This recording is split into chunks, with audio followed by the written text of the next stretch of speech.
welcome to the second episode of the tutorial series.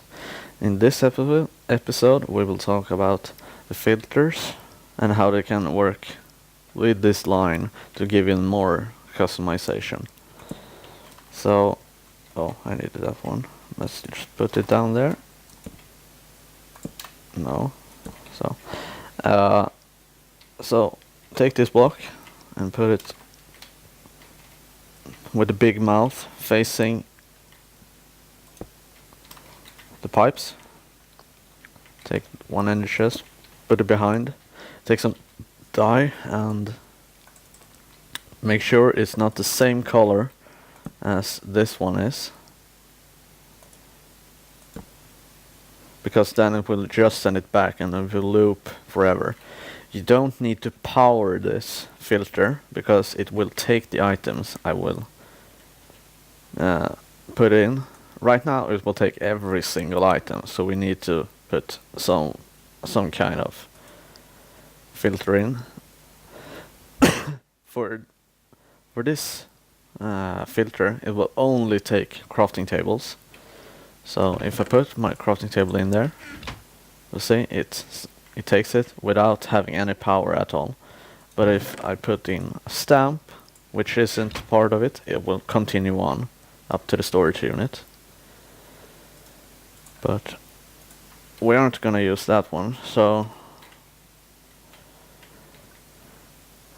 take for example if this is the place we needed to go. We have the same setup as over there. We need a filter. Put it right there.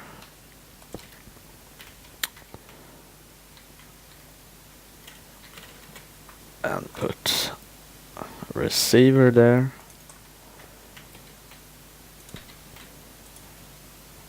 Set it to this timer, and now it will spew out the items I put in there. But we need it to go somewhere else. Say we have another type of storage. That's the back room, and this is front room, where we need, let's say, planks, cobblestone. I don't care. So we need one type of item to go here. We set this to, I don't know, diamond chests.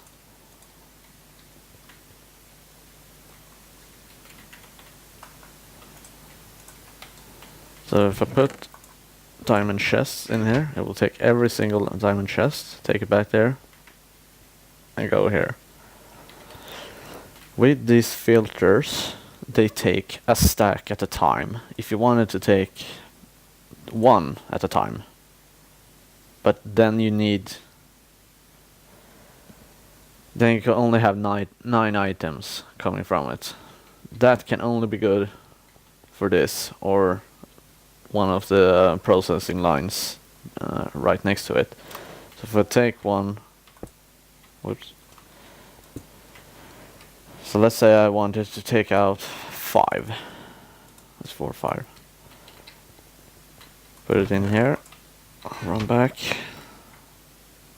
You will see it takes 5 at a time, and will never take more. If it isn't 5, it will stop. All the time.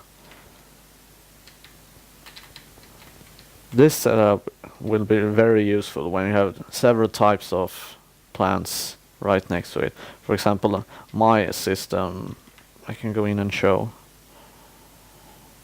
Hold on. So if you take a look at my system, it will come out from there. It will go here. First it checks if anything of these items are there. Then it will go down here, which is an auto crafting table, so I don't have to do it all myself. Then it spews them out into this chest that's up there, and it will continue further the line and checks. This one is a regular oil bucket. We go up to that one and empty it into my tank right there. It will send the oil bucket back here. This one will go to a place a bit over there. I will show it soon. This seems to have some problem. I'll look into it afterwards. This one takes the ender dust, put it in here, which needs to be filled at all times for my UV matter farm. This one will also send back there, so we'll take a look at that later. Same with this one. This will send it back there also, but to another machine. This... oh, they've changed it. This puts it here. I will empty it into my lava tank. I used to power my entire base with lava before, but I don't do it anymore. So, yeah, it's gone. And I just noticed I lost over 150 stacks of it. This one will go to the recycler. As of now, I don't really have much stuff that will go into it, but it will go down there and it will come back out here to this recycler, which will keep up at all times because it's so fast. This one will go back there to, I think it's a compressor. Oh, it's both compressor and extractor. This will also go back there and back there to my UU matter assembler, I think it's called. This will go back there too. I will check if there's any more. No. So let's go check. This used to be my system, but it's kept lagging my base like fuck, so I couldn't do it anymore. So I just moved it further away, so I don't get spammed about it all the time.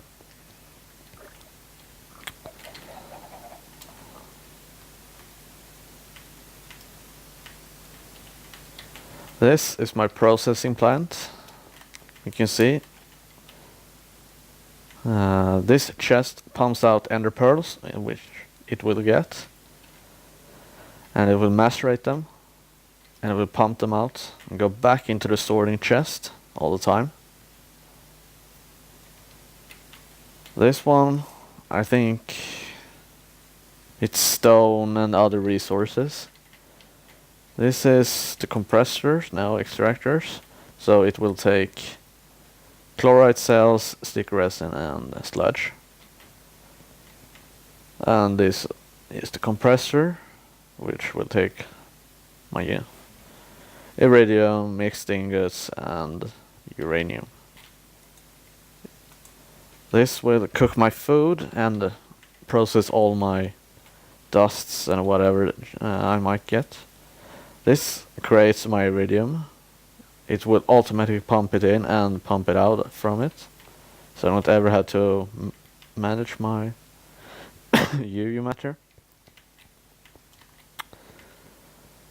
These three machines make seed oil for me, but for some reason they aren't working anymore. Maybe I don't have any more.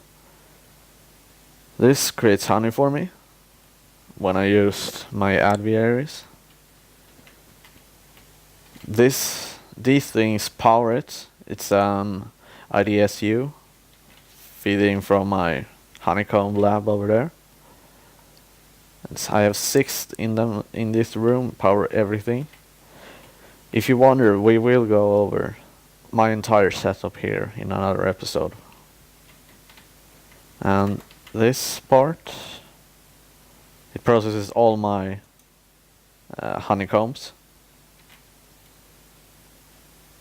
So I think, and these wireless receivers, they make sure every filter here pulse whenever I need them to. This, I think that one's slower than this. Yeah, because macerators will get sometimes items that, like, for example, glowstone. If I put a stacked glowstone in here, Never mind, I don't have any with me. But it will fill up faster than these machines do. So, yeah, that's everything. I will, as I said, I will go through how to do a proper plant like this one and expand it even further. So see you in the next episode. Bye!